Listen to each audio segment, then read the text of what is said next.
Kristin. All right, thank you very much. And I'm excited about all the new things you have going on. I have been a very loyal Stu Kent user for about 4 years now, so I love it for my classes. So thank you. Let me see if I can get my slides up here.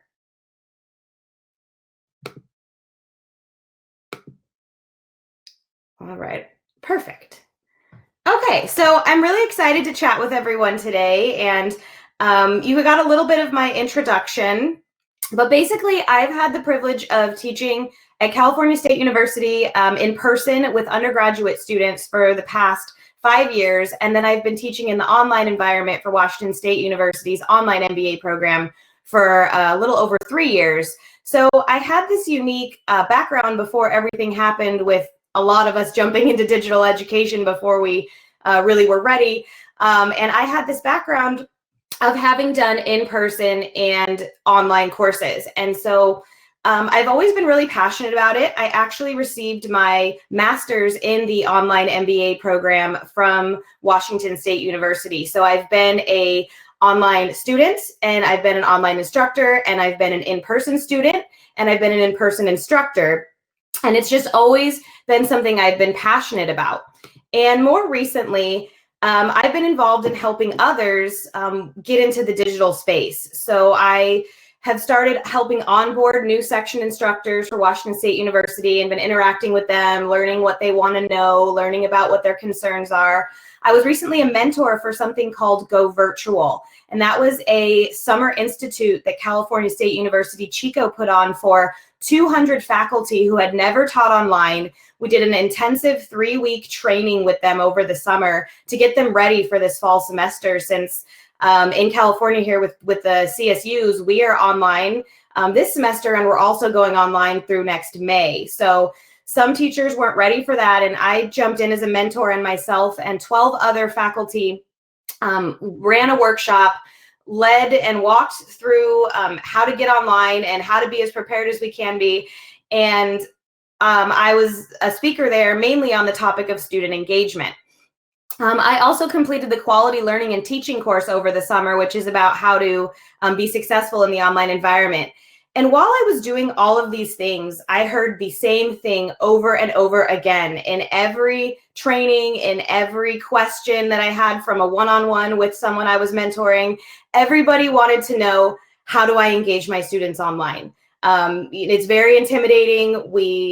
A lot of us hadn't done it before, and we were worried we were going to lose them and they weren't going to feel value and we weren't going to feel that connection. And so I decided to start speaking on this topic because it was something that I had to practice for the past few years with being an online instructor. So something I do want to point out that's different about some of my previous presentations is that a lot of us are in different situations right now, and I am very aware of that. So I've made the presentation as general as possible so I can try to apply it to all the different audience that we have out there. And you will be getting a copy of these slides, and I did make them very thorough, so more than I would probably normally put on a slide, but simply because I want you to be able to refer back to them and to, look at some of the tips and possibly gain some value. And I know that there's a handout that we're providing for you that I created, which you can just fill in things that you might take away from today that you can actually do now, and maybe things that you want to do in the future. Because one thing that's important is that you give yourself a little bit of a pass that you can't be amazing immediately in a new environment. And every small thing that you do to be better and more engaging, though, will be helpful. So we're in different boats. Some of you may be teaching synchronous, and some of you may be teaching asynchronous. And so that makes things different, right? Some of you are teaching 5-week courses, maybe 7-week courses, 16-week courses. So we're all in a different boat. Some people are teaching students who have chosen to be in the online environment. And I feel that's a little bit different of a group than the students who didn't choose to be online that are now suddenly online. And some of your course material is going to be different. So I personally teach marketing, but I know there are very different subjects out there that are all trying to engage students online. Some are hands-on based, some are contextual based. Some of you may teach K through 12. Some of you may teach undergraduate, some may teach graduate. We're probably all on different learning management systems, Canvas or Blackboard or different tools. And we may use Zoom, Kaltura, we may use Demio. You may have all types of different ways of teaching. So my goal is today that you just take away a few things that you might be able to do in any of these environments to help engage your students. So what I did is I really sat down and thought about some tactical things that you could do to immediately make an impact and immediately engage your students. And I came up with 5 different areas that I found that I focus on, especially in the online setting, because I do treat my courses differently when I plan them. If something is in person versus online, there are different strategies to being effective. I think it's important to start by saying they're not all going to be the same. You can't just take an in-person class and throw it online, and you can't just take an online class and put it in the classroom. And so from an online environment, I feel that preparation, etiquette, communication, connections, and adaptability are 5 different areas you can focus on to keep your students engaged and to keep them interested. And I know engagement means a lot of things to a lot of different people, but to me, I measure engagement by my student evaluations, my student feedback, and then my students' ability to succeed in my course. So I'm always shooting for students to succeed, do well, learn the material, get a good grade, but also provide feedback that things went well, that they are involved. So I'm going to start with talking about preparation, because this is a bit of a game changer in my opinion when it comes to face-to-face and online. With face-to-face, you have a little bit more wiggle room to, as we might say, wing it. You know, come in and you know your subject and you're going to go in and you're just going to teach it to a group of students that day. You don't have to worry about technology and you've known what you've been doing. But I've noticed a very clear difference in my students' behavior with in-person and online.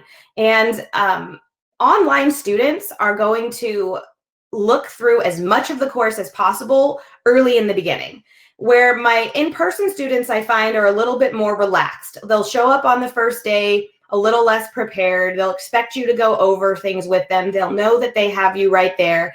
I feel they take things more as a week-to-week on time type of schedule, where I get questions in my first week for things that are 50 to 60% into the course from students that are in the online setting. They look through everything. They want to see what you have. So preparation is a way to immediately engage them because they're interested and they're eager in the beginning because they're logging in and they're saying, what's in this course? So I try to get as much as I can done before a course will launch. And I know that it's not always possible to do an entire course, you know, right before the semester starts, but I try to have as much planning as I can so that when they are excited and energetic and starting the course, they can go through as much as possible.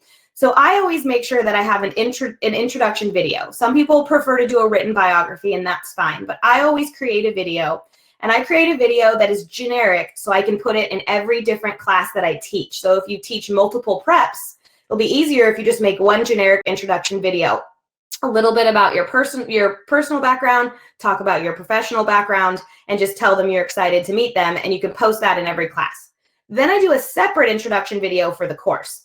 This is what the course is. This is what to expect. This is why I'm excited. Let's get excited together. And I post both of those on the welcome page so that they immediately see me. They immediately, know what's going on, know a little bit about me and a little bit about the course. I have the syllabus ready to go, uploaded, put in a very clear place, and I ask them to review the syllabus. I have a course schedule where I put, week to week, what are we doing? What's the topic? What are the assignments that are due? And how many points are they worth? I have walkthrough videos that I use to walk through, here's how to navigate my course. Here's where you find this. Here's where you find that. And I'll do those for them so that when they get in, they can learn all this and be really excited.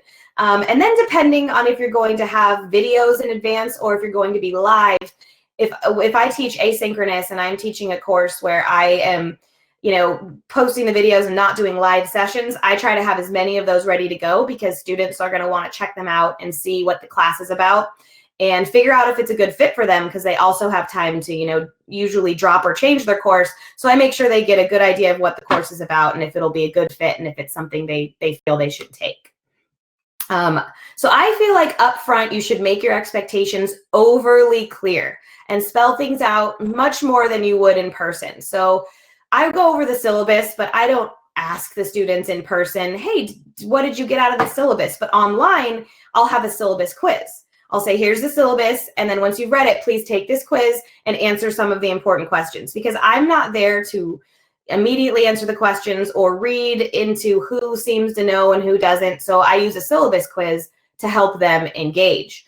And I also spend more time defining expectations of the course, and I utilize rubrics in everything that I can online, because I'm trying to be as clear as possible. So up front, before the class is launched, I create rubrics that are tied back to my learning goals and tied back to the assignments, and I have rubrics ready so the students have another way of learning what to expect in an assignment, where a lot of my assignments in the in-person environment, I just do them in class with them. There's no rubric where we're working together on activities, but a lot of those I have to move online. So I provide rubrics to ensure the students can succeed. At a minimum, be 2 weeks ahead of students at all times. So I like to use percentages and things I'm talking about in the future, because you may teach 5 week, 7 week, 16-week courses, but no matter what, however long your course is, you need to be at least 2 weeks ahead so that students can look ahead and work ahead, or else they're going to get disengaged, feel that you're underprepared, get worried. It's going to cause a lot more work on you to not be a little bit ahead, because they're going to ask questions, wonder when things are available, constantly email you. So always be ahead a little bit. Pre-record your lectures, make sure that at least 2 weeks ahead of time. Exam information is released at least 2 weeks ahead of time. Assignment descriptions at least 2 weeks ahead of time. And due dates are very clear, at least a few weeks. I try to do more than this, but I have found that at a minimum, this is where we need to be. Then etiquette. So this is an interesting one, because I think that the online environment is a little bit unfamiliar. I think people are in their own homes. They feel a little bit more comfortable, but I have had situations that were very unusual, and that if we discuss etiquette up front with our students, we avoid a lot of embarrassing situations where you could lose their engagement if they get embarrassed or people don't feel comfortable in the online space. So I like to talk a little bit about etiquette and ways to set yourself up for success. So I always lay ground rules in my first session about what to expect in the course and what to expect with our sessions. Are they required, or are they something you can watch on a recording? Do you need your cameras on? And this is a heavily debated topic in my campus of, do we make our students put their cameras on to be engaged? My approach is no. I do not require in a session that a student has a camera on, but some people feel that they really need to see the student. But in my opinion, make the content engaging, challenge them, encourage interactivity, and they can do that through a chat, they can do that through just voice, they can do that through a video. But you never know what situation they're in at home or how many people are around, and maybe they just want to be there, but they can't turn their volume on. So you want to make sure they understand that you're okay with that if you are okay with that. And then let them know up front what time is needed to devote to the course on a weekly basis, so that they know what to expect and they don't get behind. So I always like to say, you need to allocate X amount of hours to this course a week. Please plan for that. Let's talk about how to get it on your schedule. Put it into, your Outlook calendar of what times you're going to be working on this class, and we really up front, understand expectations. Now I want you to sit in the shoes of someone teaching online and think about how you would react to each of these scenarios. And these have each happened to me. So what would you do if you saw a student in the bathtub in one of your live Zoom sessions? What about a student drinking alcohol, maybe a big glass of wine or a cocktail on the camera? Or what about a domestic dispute that is loudly being broadcast across your classroom while you are trying to teach? So I'm sure that there are some pretty interesting thoughts going through your mind of, what do I do? And the first time that a few of these happened, I wasn't prepared. I didn't actually have my settings to be able to turn cameras off. I didn't know what to do or how to react. So for the student in the bathtub, he was just in the bathtub the whole time. And the woman drinking alcohol, I also didn't say anything at that moment. The domestic dispute being loudly broadcast, I did mention, can you please put your cameras or your microphones on mute? We hear some background noise, please check. they were able to put on mute. And then I, of course, followed up with the student after to make sure that they were okay. But I had not been prepared for this.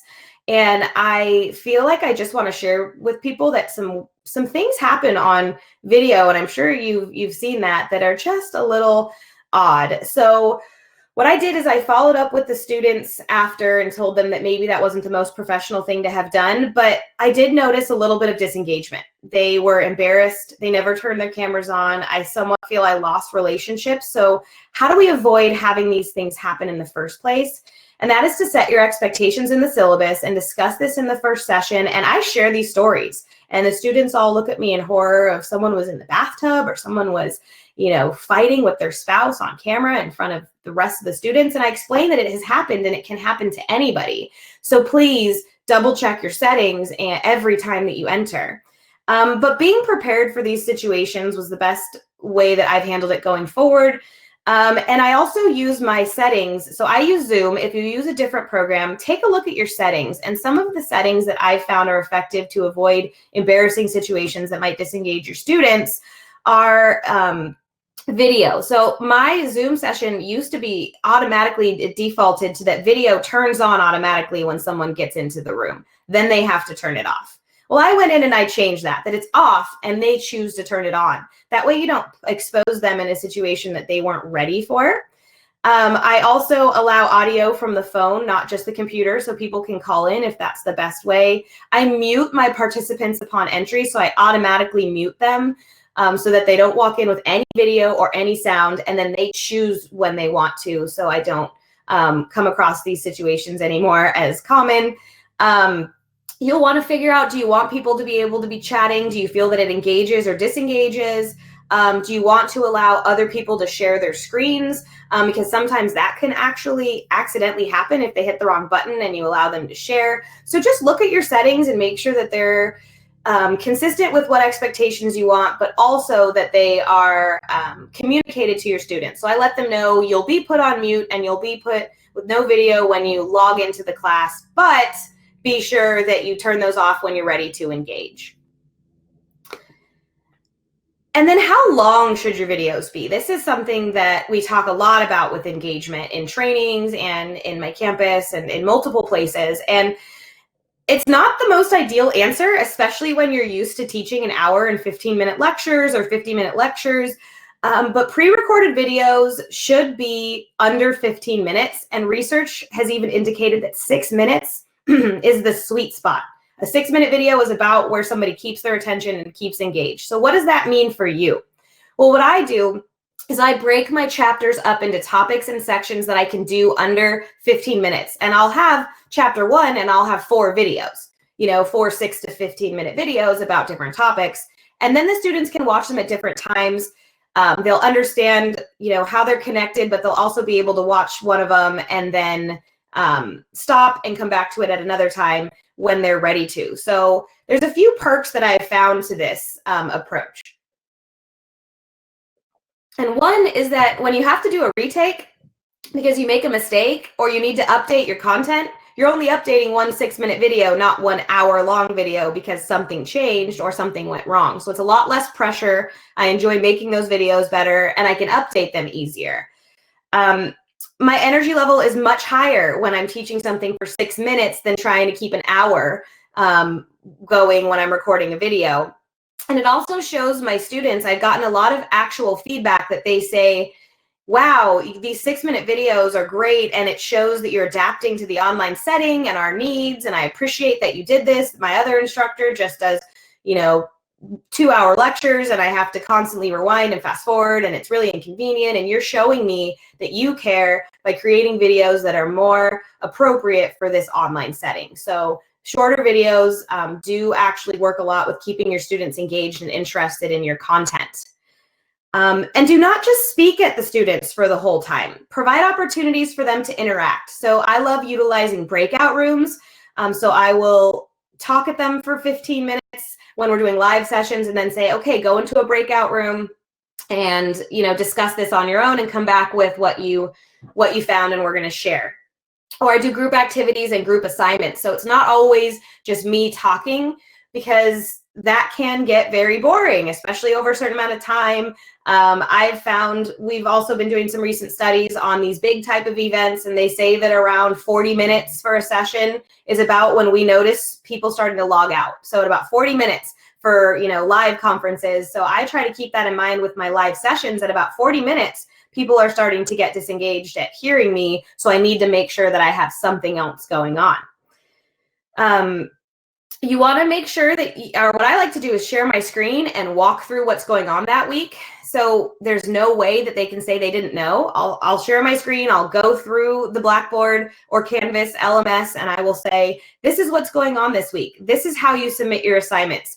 This is what we did last week. This is what we're doing this week. This is what we're doing next week. And I devote about 5 minutes to every week doing that, so that they know what's going on. It's clear. I've shown them how to do things online in case they're not familiar with the technology. And then they feel like they know what's going on. It's manageable. They're less stressed because I've told them, and they don't have to find it on their own. So I always try to walk through what we're doing, where we are, and where we're going. And then if there's things that are math-based or problem-based, there are features like whiteboards, or you can share your screen, or you can actually, write and do activities with them. So I highly encourage that you use the tools that are out there to make things as interesting as possible and demonstrate, concepts as easily as you can.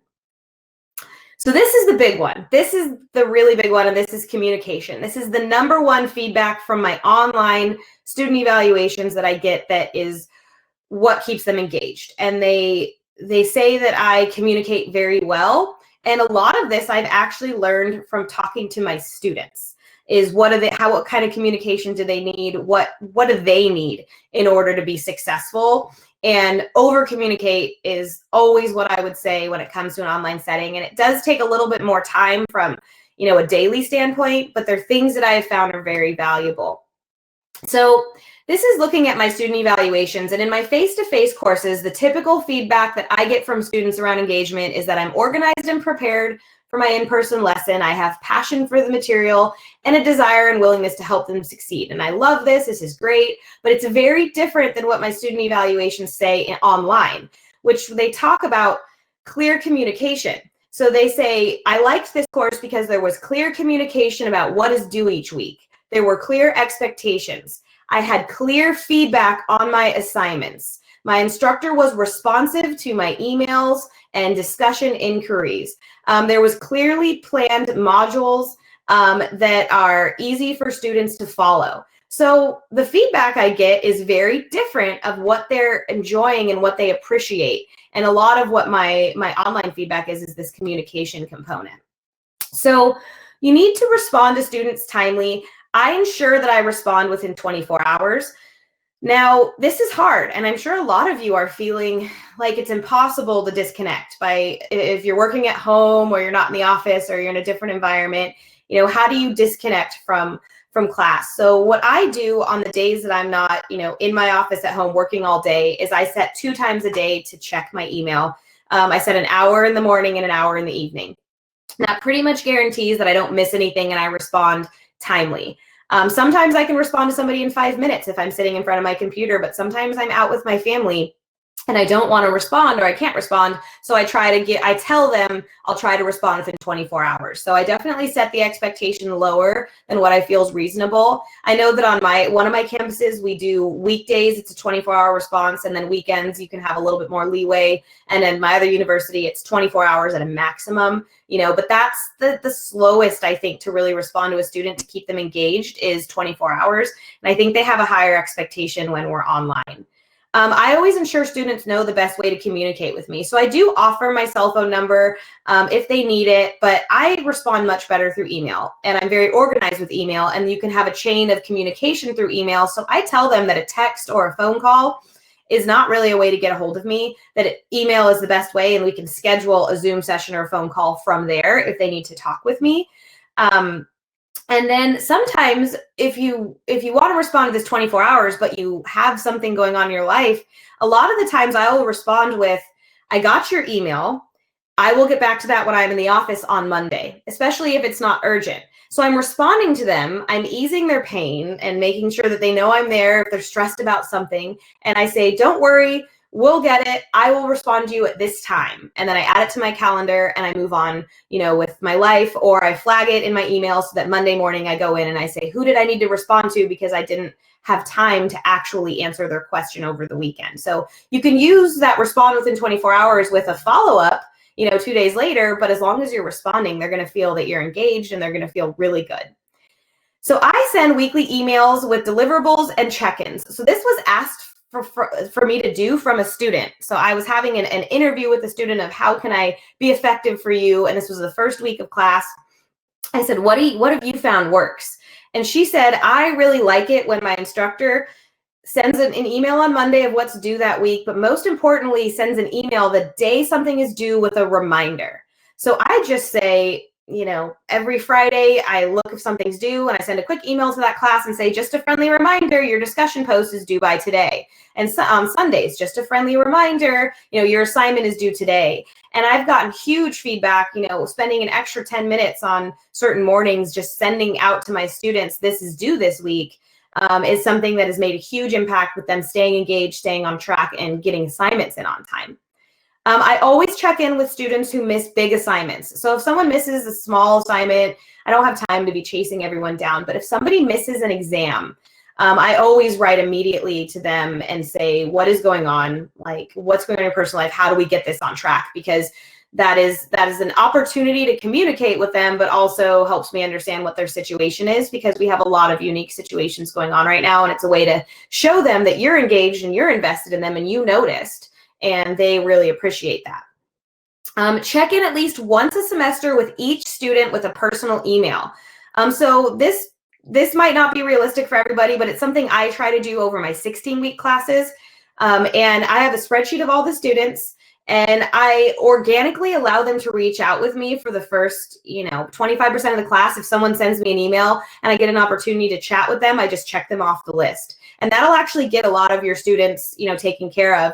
And then, 25 to 50% of the course, I just start sending emails, a quick, hi, I'm your instructor, just want to see how the course is going. And if you need anything from me, very quick, copy and paste, send it out to everybody in your class, and individually try to hear back from them and build those relationships.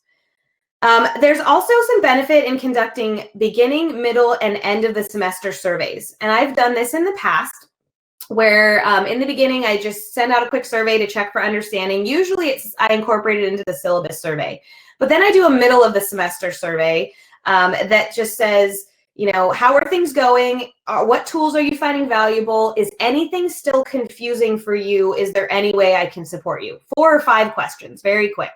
And then at the end of the semester, I get more thorough into what worked, what didn't work, and how can I improve for the next semester. I do this in addition to our student evaluations because it's more timely. My student evaluations don't get back to me for a few months after they're taken, so I do these on my own. I actually implemented a new tactic this semester where I did in-depth interviews, and I interviewed 15 students about 2 weeks ago, and I just did interviews with them of how is it going? How are your other classes going? What can I do better? What do you need from me? And just got some feedback directly. And that was really valuable to understand ways that I could improve, what's working and what's not working. So using grading as an opportunity to communicate is one of my favorite secret weapons, because you have to grade them anyways. And so I use these as a way to communicate to my students about how they're doing.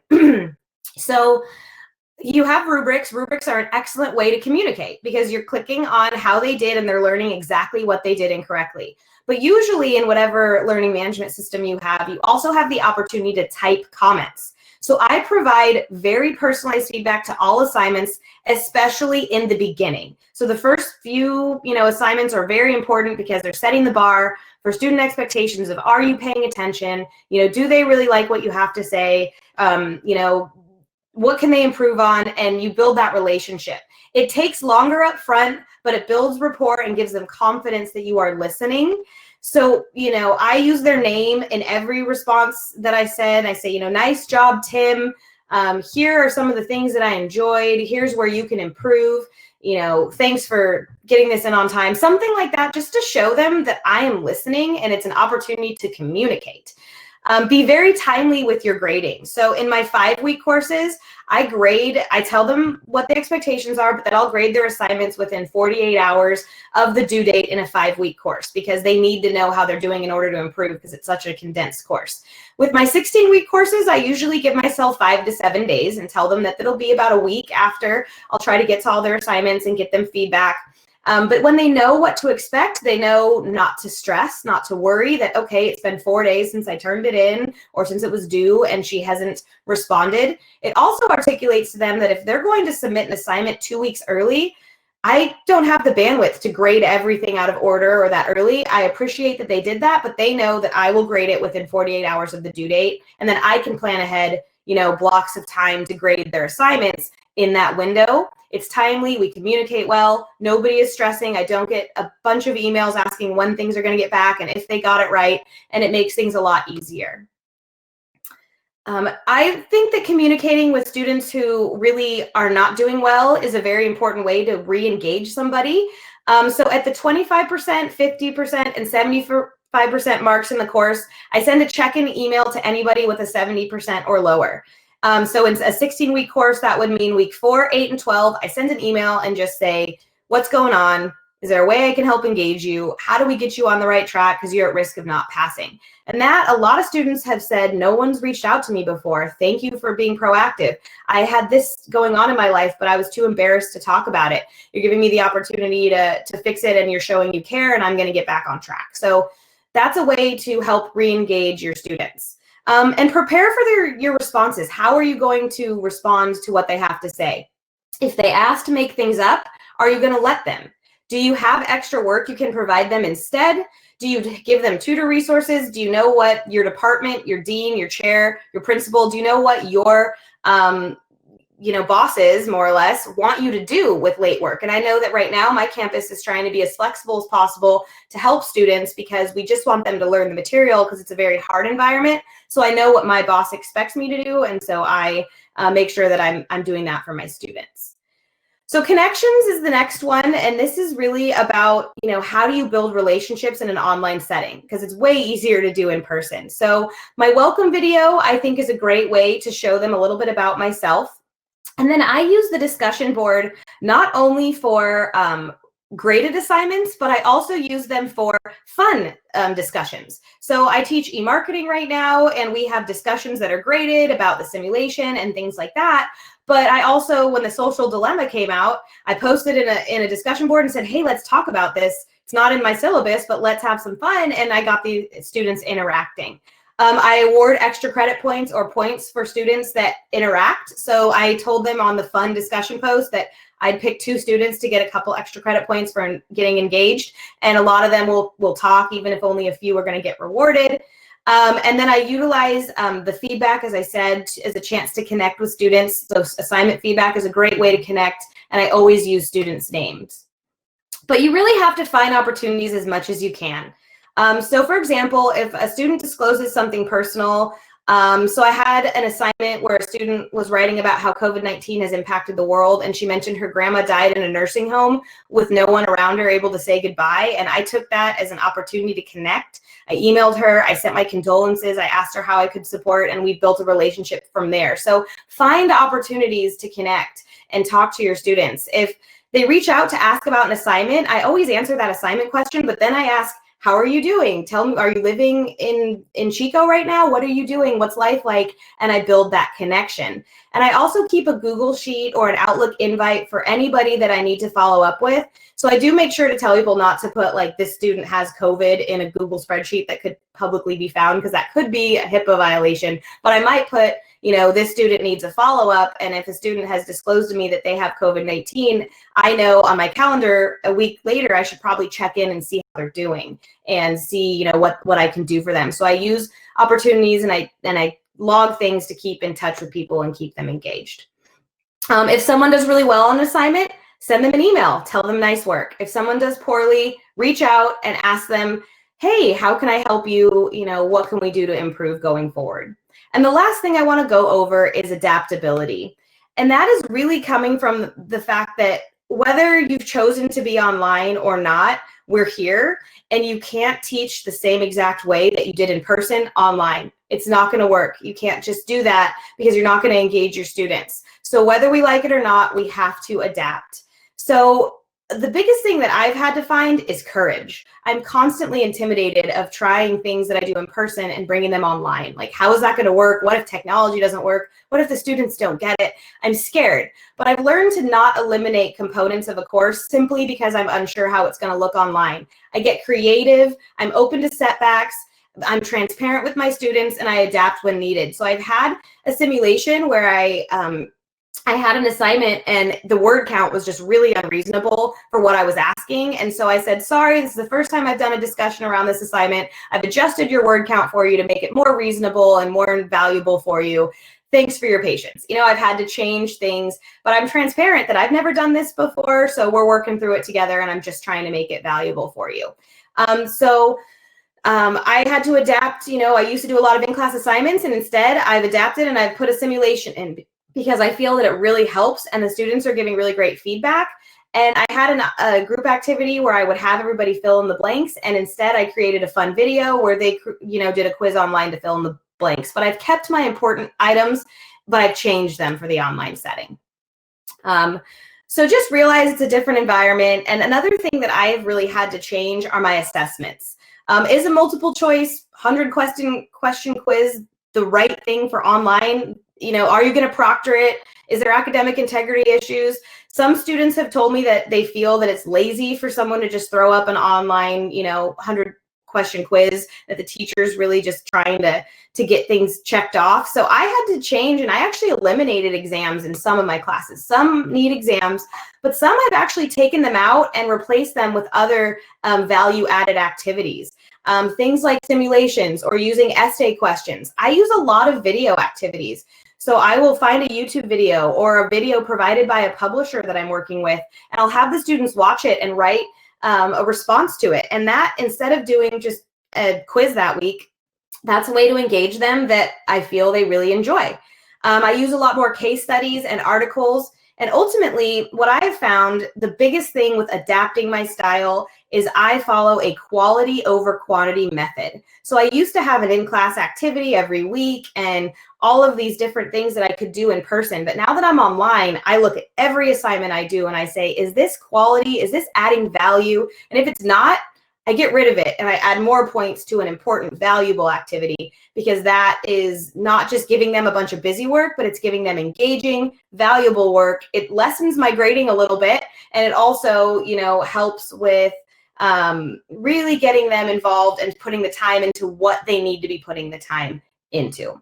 So once again, I know that was probably a fair amount of information thrown at you, and I know I talk fast and get excited, but I hope that there was something in there that you found valuable around preparation, etiquette, communication, connections, and adaptability. And I'd be more than happy to chat about tactics, techniques, anything that I personally do, how I manage it, you know, what I found on a personal basis. So this is my email, and feel free to contact me at any time. I absolutely love this stuff. I love the students, and I love teaching in both online and in person. So I hope that that was valuable, and I think that we might have a quick chance for some questions. So I'll go ahead and turn it over here, but I appreciate it. Thanks, Kristin. That was awesome. Yeah, we do have some questions. We are a little short on time, but we'll go over just a little bit just to get in some of these questions. So you talked a lot about video creation, especially in the beginning of your class, the welcoming videos. A couple of questions around that. What tools are you using to create that video, and where are you hosting it? Are you posting it to YouTube, Vimeo, Wistia? Where are you hosting that? Yes, so it depends. So I have different learning management systems and different tools through my campuses. So my favorite is called Kaltura, and it's something that I use through Chico State. And I post the video on the welcome page of Blackboard. So that's just the learning management system that I have. But also I have public YouTube videos that I can use that's easier for students to access from any platform. So I use YouTube for one university, and I use Kaltura Media for the other university, but it really depends on what tools my university has licensed and provided for me. But YouTube is always a great way. for students to view your videos, if that helps. Awesome. Not familiar with Kaltura. Is Okay. that with a C or a K? That is with a K, Kaltura. And you can also, with my university, when you record your video on Zoom, it drops into the Kaltura software, and it's an editing software and a posting software. So I use Zoom, Kaltura, and YouTube. And it just depends on what the campus prefers. And so I've had to learn them, but they're pretty intuitive. Awesome. Thank you for the link. I saw someone posted a link there. So another question from Michelle: is a daily email reminder of a due date preparing students for deadline expectations in the workplace?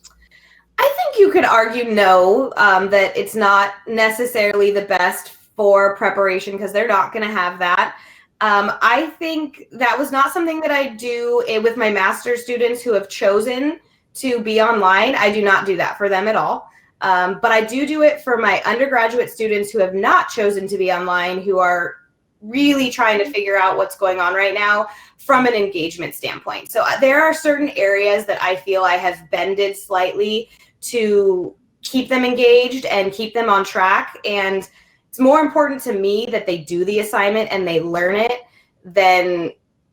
and learn the content than necessarily the time management and the standards right now. But I completely understand how that it's a give and take. For me personally, it's the choice that I've made because it also avoids a lot of back end work of students attempting to make it up later and me not having it as organized. And my campus has taken an approach of they want us to be more flexible with deadlines if we can because of the situation. So knowing that my campus wants me to accept late work when normally I wouldn't, I do this to get things in on time, to help manage my time, and also to just be a little easier on them right now. But great. I agree with you. Yes, it's not the best. Cool. All right. If you need to ask a student to leave the room because of inappropriate behavior or disruption, how are you handling that on the fly? So at the moment, to be honest, I've come to where I control the settings as an admin, and if they are being inappropriate, I will kick them out and send an email later or mute or turn it off, and they know that. Instead of it being more of an embarrassment of, hey, you haven't turned your mic off or you keep saying things inappropriate. I haven't had a situation where someone's speaking up inappropriately, so I haven't seen that yet. But when someone's, in the bathtub or if those kind of scenarios happen now, I just mute them, turn them off. Or you can actually manually have people leave if they are a problem. And then I follow up after to not be distracting for the rest of the course. But I have not had anybody who particularly was acting out. So I haven't had that. Great. Here's an interesting question. How do you deal with YouTube videos access for students in China? Have you run across that by chance? I only use YouTube for the intro video, simply because I share it in multiple ways. Everything else that I have is embedded, and I have had access issues not only to the actual some platforms that we use, but some textbooks and ebooks I've had issues with. We have deployed military in a lot of my classes, and they can't access materials, so we just take them on a case-by-case basis and try to find different ways. We've had hard copies shipped instead. We've made individual accommodations, but I haven't seen an overwhelming issue with the tools because we usually use things that are built in within our learning management systems, and the students can access those. But I have had students that can't watch certain things like assignments, or I have a student where I have everybody look at their Facebook and what their Facebook preferences and advertising preferences are, and we go over how accurate they are. And I've had students who can't do those certain assignments, so I give them an alternate assignment that's comparable in order to help accommodate them. Okay. Another question from David here. How have you integrated the Stukin content into your online course? Do you have to do anything different, adjust anything? How are you handling that? Yeah, so I use the weekly quizzes I think it's a great low stakes way to keep them engaged. And then I use the Mimic Pro. And the way that I guess I'm not quite understanding the question, like manually how I do it, or I mean, but I'm using the weekly quizzes and the Mimic Pro simulation for my e-marketing courses, and I guess I tie it in by using the Blackboard discussion posts. So we do actual simulation, we look at the reports, and then I use Blackboard discussions, and I ask the students different questions, 4 questions that they have to answer, and they can't see anyone else's answers before they answer themselves, and they have to say, you know, what went well, where were they strongest, where can they improve, and what do they want their peers to help them with. And then their peers go in, and their peers are responsible for writing and adding value to at least 2 other peers' questions. So in order to get full credit, you have to reflect on yourself, look at your results, look at your areas for improvement, and then you have to actually help 2 other people do better. And so that's how I have the simulation being done, but I use our learning management system for a discussion and interactive environment for that, if that. Okay, so that's the difference with the online part of the course, is you're using the discussion board in place of possibly an in-class face-to-face discussion. Yes, and I adjusted, and this is, I'm just trying it, right? But I adjusted from group simulation to individual simulation. So they're doing them individually instead of in groups. And I'm just seeing how that works in the online setting. So I did change that too, but they seem to really be thriving on their own. So that's really neat to see. Great. All right, we'll do, we've got time for one more, well, we're out of time already, but we'll do one more question for you. You mentioned Outlook invites. What is an Outlook invite and how do you use it? Okay. So it depends on who your email provider is. So I use Outlook, but there's also Gmail. There's plenty of other tools, but Outlook is a Microsoft email base, and that's what my campus provides us for email. And it's on the calendar feature. You can go in and you can just create something that says call this student or meet with this student, and you can create actual meetings in your calendar software. And so it is Microsoft Outlook is a software for email, and then within it, an Outlook invite or an Outlook reminder is a feature that you can use on the mail or on the calendar tab to create reminders. And my calendar is just completely full, you know, every 30 minutes it feels like, with do this, do that, and some of it's just check-ins or writing to a certain student, but it's really helpful to keep organized and know what to focus on a day-to-day basis. Awesome. So Kristin, there's a few other questions that are in the chat. So maybe after we you jump off, you could jump in there and just respond to some of those chat questions. But Kristin, we appreciate the value and knowledge that you have shared, your online class engagement tips. If you're just chiming in here and you didn't get all of Kristin's presentation, it is recorded, so you're fine. We'll send those out to you after the event. So Kristin, thank you so much for sharing and being so generous with your time today. Yeah, thank you very much.